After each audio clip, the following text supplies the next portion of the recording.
This is the Catholic Church of St. John in Bremen. Karl Kau often attends services here. His faith and his parish are important to the 67-year-old. He says he was angered by mass child abuse in the Catholic Church. He wants the Church to initiate reforms, but doesn't want to leave. Leaving the Church is out of the question for me. This is where I'm at home with my faith. There isn't a wave of faithful leaving the Church. On the contrary, people are left with no choice but to leave. I'm a run-of-the-mill German Catholic. We're becoming outcasts because we can't justify what's going on to our children and grandchildren. Over the past 10 years, almost 2 million Germans have left the Catholic Church. Alarmed, Kau launched an online call to demand change. Thousands joined him. He intends to present his petition to the German bishops this fall. We want to give churchgoers a voice to express themselves, because usually in the Catholic Church they don't ask your opinion. Even the head of Bremen's Catholic Church agrees with him.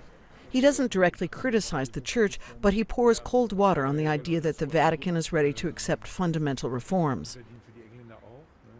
There are some key figures, especially in the Church's central leadership, who are persistent and, for various reasons, do not want any change. This is a tough nut to crack.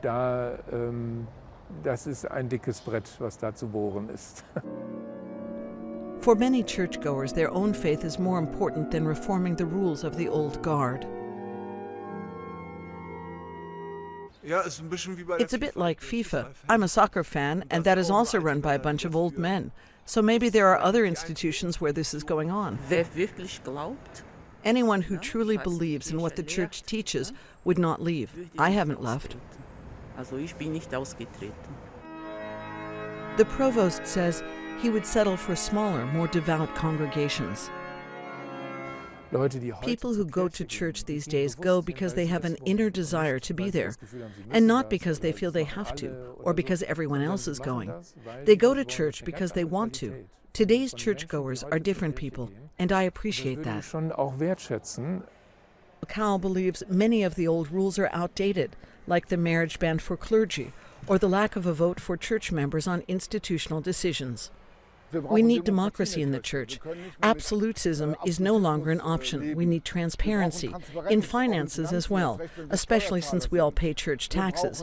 We need the participation of women, even in ordained offices. We can't exclude 50% of humanity.